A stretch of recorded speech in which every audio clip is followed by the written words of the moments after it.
Thank you for being with us. I am thrilled to be leading this conversation, such an important one. A stain on our collective conscience. That is just one description of the 1994 genocide against the Tutsi. 3 months of horror that resulted in the slaughter of over 1 million ethnic Tutsi. All of it occurring under the gaze of the international community, which largely watched and did nothing as the massacre unfolded. Today, Rwanda is largely recognized as a country on the rise, and the evolution can largely be credited to unity, reconciliation, the resilience of Rwandans themselves, and to decisive leadership. The path of Rwanda's president, Paul Kagame, can be traced back to the atrocities of 1994. As head of the Rwandan Patriotic Front, he helped end the massacre of so many of his countrymen, and has since stewarded his country towards prosperity. 30 years have gone by. 30 years on from those dark days. What does he see as the bright lights for his country and the continent as a whole? I'm pleased to say he joins me now via WebEx to discuss. Everybody, please welcome His Excellency, the President of Rwanda, Paul Kagame.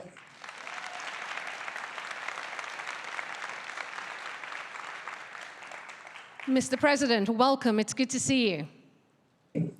Good to see you. Aisha, how are you doing? I've been very, very well. Thank you for asking.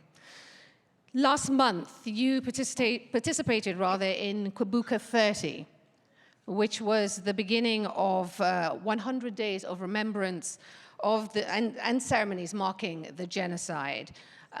The ceremonies were attended by a number of dignitaries, including former President Bill Clinton and the former President of France, Nicolas Sarkozy. All of them were there, and they have acknowledged that they failed Rwanda and failed to stop the genocide.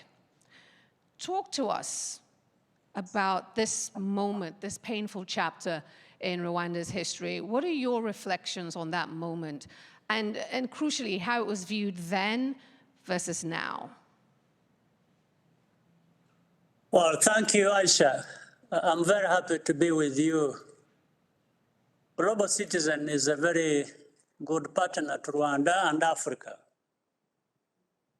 April 7th marked the 30th commemoration of the genocide, and the wounds are still very deep. Thank you for mentioning how the world came together with us on that day, and we are grateful to our friends and partners for their solidarity. Rwanda chose peace, unity, and reconciliation. Our tragic past does not define who we are as a people. Has the world learned any lessons? Unfortunately, I'm inclined to say no. To this day, perpetrators and their supporters are attempting to rewrite the facts about our history. With the social media, this trend is becoming even worse. On the global stage, we are seeing more and more radicalization and extremism. Many times, powerful countries deliberately choose to do nothing. Yet, there is a lot of lecturing about human rights and so many things. What happened to us can happen to anyone else. We shouldn't take for granted our responsibility to ensure never again is not an empty slogan. This is what I would wish to share with you on this particular question raised. And we appreciate you saying those words and reminding everyone that the key here is to ensure that never again is not just an empty slogan. over the 30 years that have gone by since the genocide, what would you say has been the single most important factor that has moved Rwanda from a state of crisis to this period of stability that the country is enjoying? Well, first of all, we have to bear in mind what caused the genocide, and that it is the politics of division and tribalism. That's why we chose to stay together and put the interests of all Rwandans first. Unity is the best investment we have ever made. We also prioritized building strong institutions that are accountable to our people. For us, self-reliance is central to improving standards of living and delivering quality services for all Rwandans. Self-reliance is also about a general mindset of taking responsibility for our future. No one owes us a living. We have to fight for what is ours and put in the hard work. That is what makes our partnerships so productive and meaningful, both to ourselves and those we collaborate with. We are happy and even surprised by the results so far, so it is difficult from my perspective to know what we could have done better or differently. But our hope is that the leaders of tomorrow will do even more and better than us. And I appreciate that moment of candor and talking about what you would have done differently, because, Mr. President, you and I both know that you are not without your critics. And so I must ask you, I'm going to push you on that. Sure. Is there anything you would have done differently on this path to stability? Well,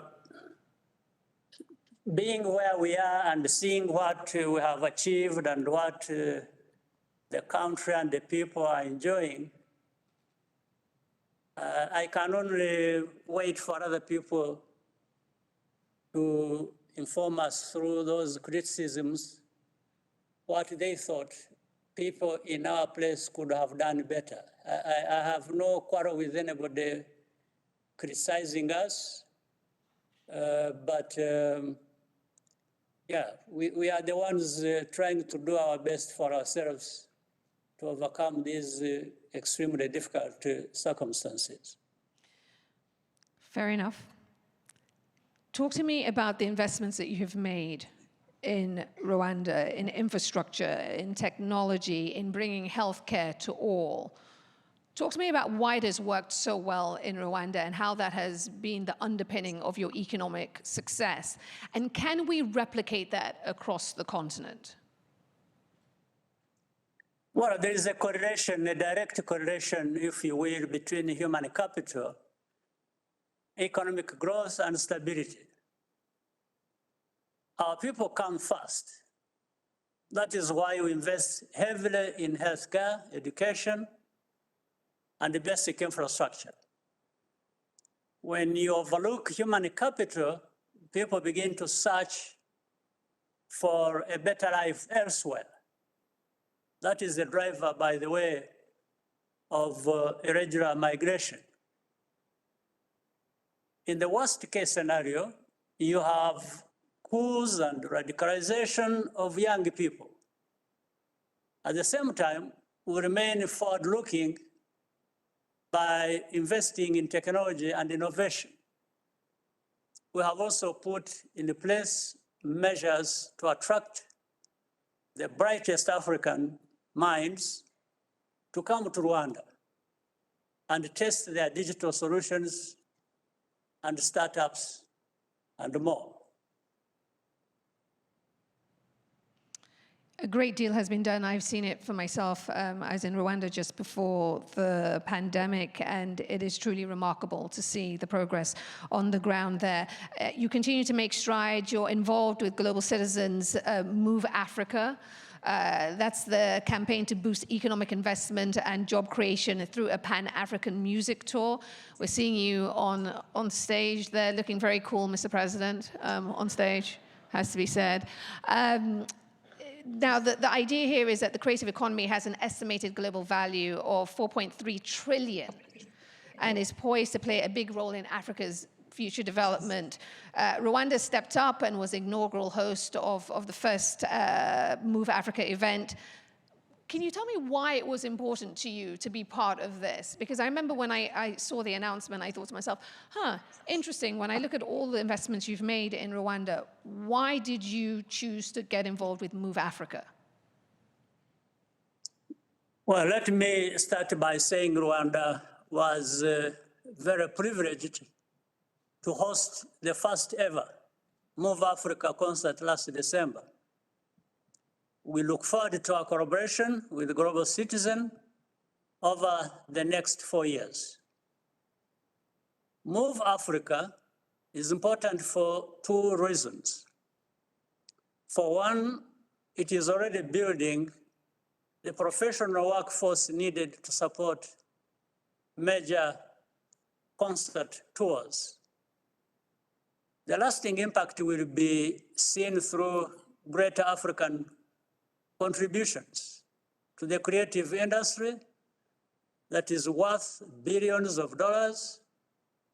And this can transform Africa's economy and also how the rest of the world's young people perceive Africa.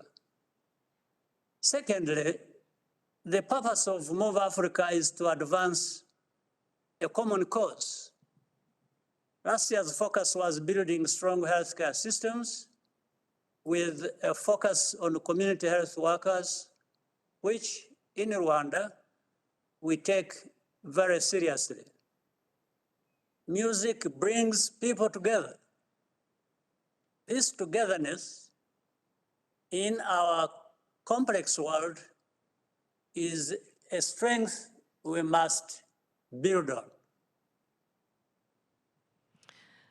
President Kagame, we so appreciate your time today and sharing your thoughts and reflections as Rwanda continues its path towards stability and growth. We thank you for your time today. Thank you, Mr. President. Everyone in the room, please show your appreciation for the President of Rwanda, Excellency Paul Kagame. Thank you.